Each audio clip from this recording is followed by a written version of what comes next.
Le 1er septembre 1983, un Boeing 747 de la Korean Airlines quitte New York en direction de Séoul, une escale étant prévue à Anchorage, en Alaska. À son bord, 269 passagers et membres d'équipage. Pourtant, ce vol n'atteindra jamais sa destination.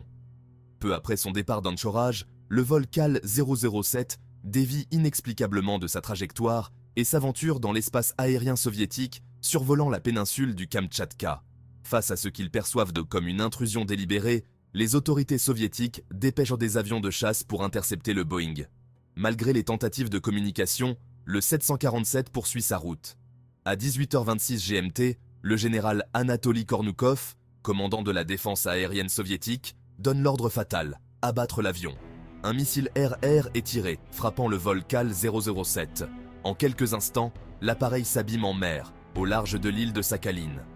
Les répercussions de cet acte sont aussi brutales qu'immédiates. Au-delà des 269 vies perdues, l'incident envenime les tensions déjà vives entre les États-Unis et l'Union soviétique, en pleine guerre froide. Les États-Unis accusent les Soviétiques de meurtre, tandis que ceux-ci maintiennent que l'avion était en mission d'espionnage. Des enquêtes approfondies révèlent une probable erreur de navigation à l'origine de la déviation du vol. Cependant, les raisons exactes de cette erreur demeurent obscures.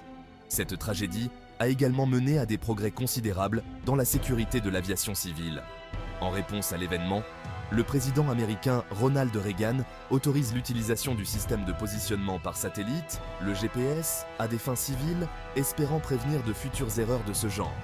Le vol Korean Air 007 reste gravé dans l'histoire de l'aviation comme l'un des incidents les plus controversés et tragiques.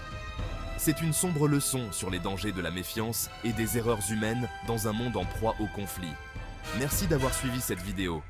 Si ce sujet vous a interpellé, n'hésitez pas à vous abonner et à laisser un commentaire. À la prochaine.